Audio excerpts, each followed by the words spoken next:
అంశం యెఫ్తా జీవితము. 13 మంది న్యాయాధిపతులలో యెఫ్తా 9వ వాడు. యెఫ్తా అంటే ఆయన తెరుచును అని అర్థం. ఎన్నికలేనివాడు, వేశ్య కుమారుడని తన సొంతవారిచే త్రోసివేయబడిన వానికి ఎన్ని ద్వారాలు తెరిచాడో దేవుడు. 1 తృణీకరింపబడ్డవాడు యెఫ్తా. న్యాయాధిపతులు 11వ అధ్యాయము. 1 గిలాదువాడైన యెఫ్తా పరాక్రమముగల బలాఢ్యుడు. అతడు వేశ్య కుమారుడు. గిలాదు యెఫ్తాను కనెను. 2 గిలాదు భార్య అతనికి కుమారులను కనగా వారు పెద్దవారై యెఫ్తాతో నీవు అన్యస్త్రీకి పుట్టిన వాడవు గనుక మన తండ్రియింట నీకు స్వాస్థ్యము లేదనిరి. 3 యెఫ్తా తన సహోదరుల యొద్ద నుండి పారిపోయి టోబు దేశమున నివసింపగా అల్లరిజనము యెఫ్తా యొద్దకు వచ్చి అతనితో కూడా సంచరించుచుండెను.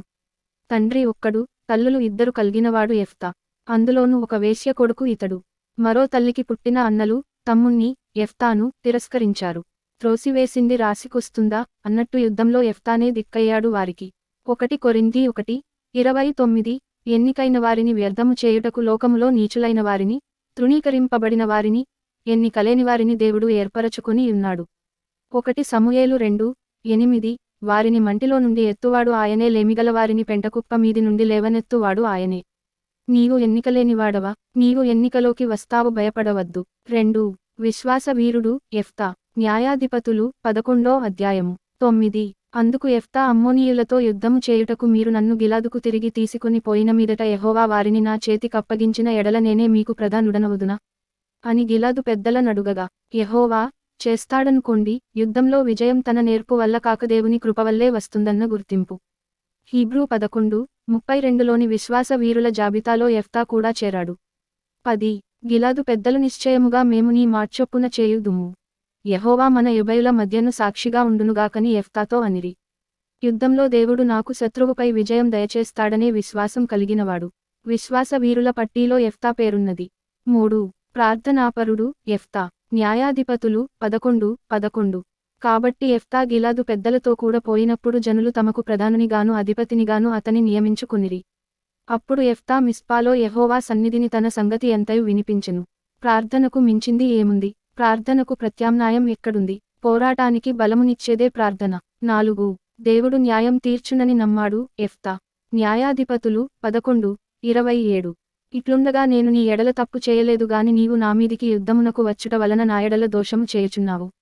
న్యాయాధిపతి అయిన యెహోవా నేడు ఇశ్రాయేలీయులకును అమ్మోనీయులకును న్యాయము తీర్చునుగాక. న్యాయమూర్తి. తమకు ఏది ఉండాలో ఏది ఉండకూడదో దేవుని నిర్ణయానికే వదిలేసేవారు జ్ఞానం గలవారు.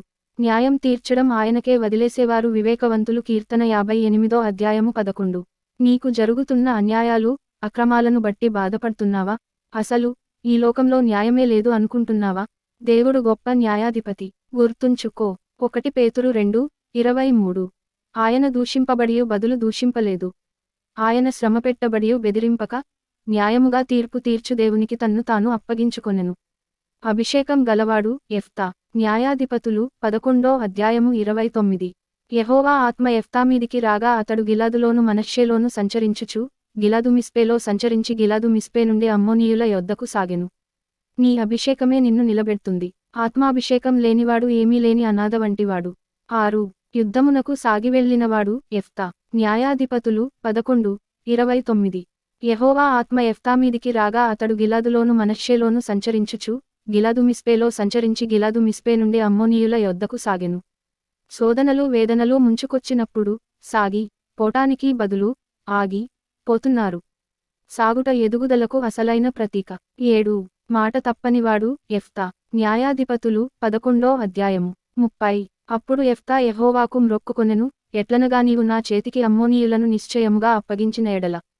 31 నేను అమ్మోనీయుల యొద్ద నుండి క్షేమముగా తిరిగి వచ్చినప్పుడు నన్ను ఎదుర్కొనుటకు నా ఇంటి ద్వారము నుండి బయలుదేరి వచ్చునదేదో అది యెహోవాకు ప్రతిష్ఠితమగును, మరియు దహన బలిగా దాని నర్పించదననెను. 32 అప్పుడు యెఫ్తా అమ్మోనీయులతో యుద్ధము చేయుటకు వారి యొద్దకు సాగిపోయినప్పుడు యెహోవా అతని చేతికి వారినప్పగించెను గనుక అతడు వారిని 33 అనగా అరోయేరు మొదలుకొని మిన్నీతుకు వచ్చువరకు ఆబేల్కెరా మీము వరకును 20 పట్టణముల వారిని నిశ్శేషముగా హతము చేసెను. అట్లు అమ్మోనీయులు ఇశ్రాయేలీయుల ఎదుట నిలువకుండా అణచివేయబడిరి. 34 యెఫ్తా మిస్పాలోనున్న తన ఇంటికి వచ్చినప్పుడు అతని కుమార్తె తంబురలతోను నాట్యముతోను బయలుదేరి అతనిని ఎదుర్కొనెను. ఆమెగాక అతనికి మగ సంతానమేగాని ఆడు సంతానమేగాని లేదు. 35 కాబట్టి అతడు ఆమెను చూచి తన బట్టలను చింపుకొని, అయ్యో నా కుమారి, నీవు నన్ను బహుగా కృంగచేసితివి, నీవు నన్ను తల్లడింపచేయువారిలో ఒకతెవయ్యున్నావు. నేను యెహోవాకు మాట ఇచ్చియున్నాను గనుక వెనుక తీయలేననగా. దేవునికి మాట ఇచ్చాడు, అది కష్టమైనను తప్పలేదు. ఇష్టమైతే కష్టమైన దానిని చేయటానికైనా వెనుకాడం కదా. ప్రసంగి 5:4లో ఉన్నట్లుగా. నీవు దేవునికి మ్రొక్కుబడి చేసుకొనిన ఎడల దానిని చెల్లించుటకు ఆలస్యము చేయకుము. బుద్ధిహీనులయందు ఆయనకిష్టము లేదు. పనికిరాదు అనుకున్నవాడు పనికొచ్చాడు. నాటి యెఫ్తాను లేపిన దేవుడు నేడు నిన్ను లేపుతాడు. రా, ఆయనకు అందుబాటులోకి.